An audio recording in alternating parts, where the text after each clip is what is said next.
పువ్వులు పెంతెకోస్టల్ పెట్టుకున్న వాళ్ళు బ్యాక్గ్రౌండ్ స్త్రీలు పెట్టుకోరు. పెంతెకోస్టల్ బ్యాక్గ్రౌండ్ స్త్రీలు ఎక్కడా పూలు పెట్టుకోరు.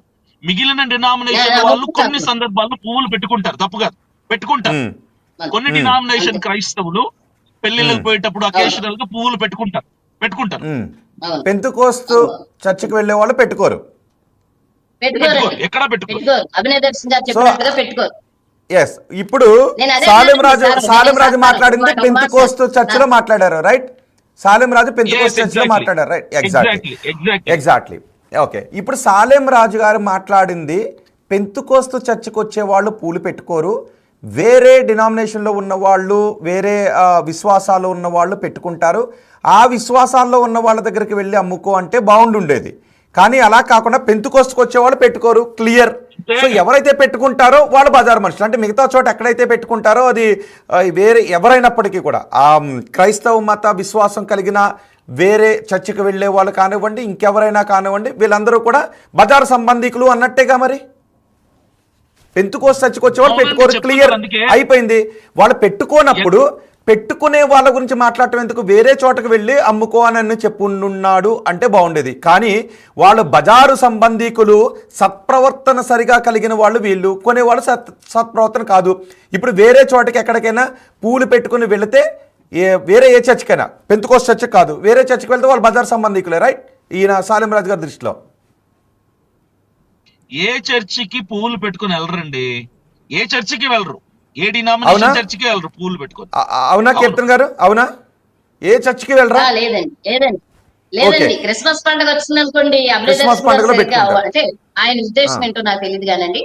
క్రిస్మస్ పండగ పెద్ద పెద్ద చర్చిల దగ్గర, బహిరంగ సభల దగ్గర, చాలా చోట్ల అంటే ఇప్పుడు నేనేమంటున్నానంటే ఈ విషయం ఉన్నట్టుగా మాట్లాడితేనే తేలుతుందండి ఏదైనా. ఇప్పుడు నేనేంటి, అభినయ్ దర్శన్ గారేంటి, లేకపోతే ప్రశ్న వేసే వాళ్ళేంటి, ప్రశ్న వినేవాళ్ళేంటి, సేవకులైన వారేంటి, లేకపోతే హిందూ మతస్థులు ఎవరైనా ఆ విషయం ఉన్నట్టు మాట్లాడితేనే ఆ విషయాన్ని ఒక కొలిక్కి తీసుకురాగలం ఏదైనా. ఇప్పుడు క్రిస్మస్ పండుగ నెక్స్ట్ ఇయర్ క్రిస్మస్ 25 డిసెంబర్ చూడండి. అంటే నేను చూడమని అంటే ప్రతి పర్టికులర్ గా చెప్పట్లేదు, ఈ విషయం చాలా మంది తెలుసు, ఇప్పుడు వింటున్న వాళ్ళకి కూడా తెలుసు. 70% 70% 90% విశ్వాసులు పండగలకేంటి, కార్యక్రమాలకేంటి, వారి ఇల్లు ఓపెనింగ్లకేంటి, వారు శుభకార్యాలకేంటి, అప్పటి వరకు ఎందుకు కొత్తగా పెళ్ళి ఆషాఢానికి వెళ్తా ఉంటారు. ఈ క్రిస్టియన్స్ లో కూడా చాలా ఉన్నాయి వాళ్ళు కూడా బోల్డ్ మంది అండి ఉన్నారు.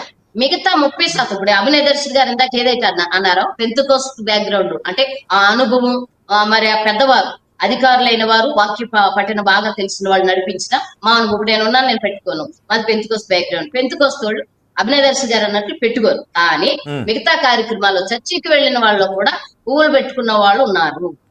చర్చికి వెళ్ళిన వారు కూడా పువ్వులండి, మరి వాళ్ళందరూ పువ్వులండి ప్రతి ఒక్కరికి కావాల్సినది. దాన్ని బట్టి నేను అభినయ్ దర్శన్ గారి మాట నేను ధిక్కరించట్లేదు కానీ, తృణీకరించట్లేదు కానీ, నేను ఏమంటున్నానంటే ఇందాక మీకు చెప్పాను, ఉన్న విషయం ఉన్నట్లుగా మాట్లాడితే ఒక కొలిక్కి ఇది వస్తుంది, ఒక గమ్యానికి చేరొచ్చు. ఉన్న విషయం ఉన్నదిగా మాట్లాడుకోవడం అంటే ఎలా మాట్లాడాలి చెప్పండి ఒకసారి కీర్తన్ గారు. అది ఇప్పుడు సాలెమయ్య గారు చెప్పినట్లుగా, లేకపోతే అభినయ్ దర్శన్ గారు చెప్పినట్లుగా, అభినయ్ దర్శన్ గారు ఇందాక మాట్లాడారు ఏమన్నారంటే చర్చి లోపలికి వెళ్ళినప్పుడు బయటకు వచ్చేటప్పుడు కాకుండా ఫంక్షన్లకి పెళ్లిళ్ళకి వెళ్ళేటప్పుడు కొనుక్కుంటారు కొంతమంది. ఎవరు వారు? 70% మనుషులు. 30% ఉండదు. 30% ఎవరు? పెంతెకోస్తులో ఉన్న వాళ్ళు, లేకపోతే బాగా వాక్యం తెలిసిన వాళ్ళు, లేకపోతే ఎవరు నాకు ఎందుకు ఈ అలంకరణ నాకు వద్దు అనుకున్న వాళ్ళు ఈ 30% ఉంటారండి.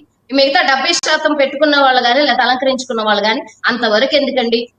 సేవకులు చనిపోతే బోళ్ళని పువ్వులతో అలంకరించి మేము పంపిస్తుంటారు, ఈ లోపల జరిగేది అది. మరి వాళ్ళందరూ ఏంటి అని నేను అడిగాను, నా వీడియోలో కూడా నేను అదే ప్రశ్నించాను, ఇప్పుడు కూడా నేను అదే అడుగు. బజారు సంబంధులు వారు పిచ్చ వేషాలు వేస్తూ వారు రూడ్లంపడ తిరగడానికి బజారు వేషాలు పువ్వులు కొనరు. ఇప్పుడు సపోజ్ అండి, బ్రదరు అభినయ్ దర్శన్ గారు ఉన్నారు, ఇంకో కీర్తన గారు, కీర్తన గారిలా కాదు, అభినయ్ దర్శన్ గారు చాలా బాగా మాట్లాడతారు, అభినయ్ దర్శన్ గారి బిహేవియర్ బాగుంటది, లేకపోతే ఆయన ప్రవర్తన బాగుంటది, కీర్తన గారిలా కాదు అని అంటే ఉదాహరణకు. అవునా కదండి?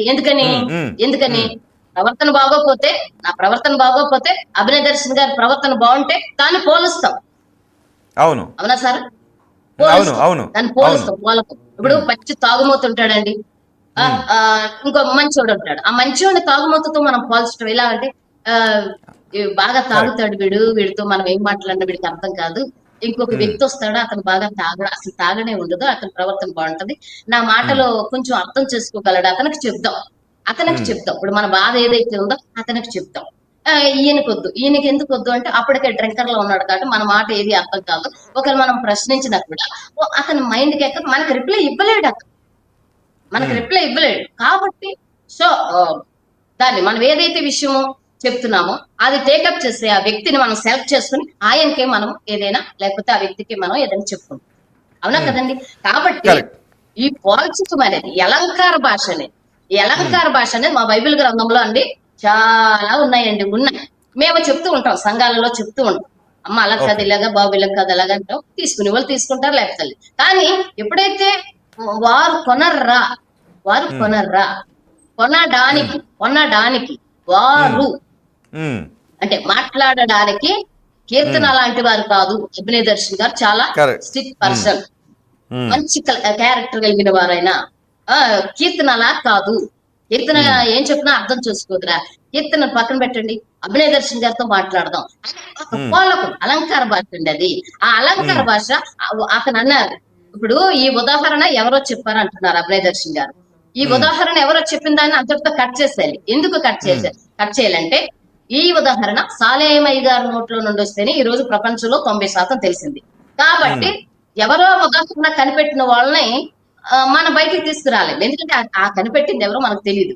సో సాలేమయ్య గారి నోట్ల నుండి వచ్చింది. ఇప్పుడు సాలేమయ్య గారి మీద వీడియో చేసి ప్రశ్నించారు, కీర్తన అంటున్నారు తప్ప నా వెనకాల ఉన్న వాళ్ళందరినీ కూడా ఎవరు లాగరు బయటికి. కాబట్టి అభినయ్ దర్శన్ గారికి నేను ఏం చెప్తున్నానంటే ఏ విషయమైనా క్లారిటీగా మాట్లాడతారు. అభినయ్ దర్శన్ గారికి చెప్పుకున్నట్లు కీర్తన గారికి చెప్పరు, ఎందుకంటే అర్థం కాదు కాబట్టి. ఈ అలంకార భాష కొనర్రా, వారు కొనడానికి వారు అంటే ఆ సబ్జెక్ట్ ఏదైతే ఉందో దానికి సంబంధించిన వాళ్ళు కాదు. ఆ సబ్జెక్ట్ ఏంటి? రోడ్డు వెంబడ తిరగడానికి, పిచ్చ వేషాలు వేయడానికి, పజారు వేషాలు వేయడానికి. ఈ మూడు లిరిక్ మనం చూసినప్పుడు ఈ మూడు లిరిక్ దేని విషయంలో ఏదైతే ఉపమానం కనిపెట్టారో ఆ వ్యక్తి మాట్లాడారు. సో ఆ ఉపమానాన్ని తీసుకొచ్చి సాలేమయ్య గారు సంఘంలో మెన్షన్ చేశారు. ఓకే, సంఘంలో మేము అనేకమైన విషయాలు బోధిస్తాం. ఒక్కొక్కరిని అయితే పాస్టర్ గారు గద్దిస్తారు, గట్టిగానండి గద్దించి గట్టిగా తిడతారు ఒక్కొక్కరు. అది ఎక్కడి వరకు ఏదైతే నీవు ఆ ప్రసారము ఎవరి మనసుల్లోకి అయితే వెళ్ళాలని మనం ఉద్దేశించామో ఆ ప్రసంగం వాళ్ళ వరకు. అలాంటప్పుడు సాలేమయ్య గారు ఆ వీడియోని పబ్లిక్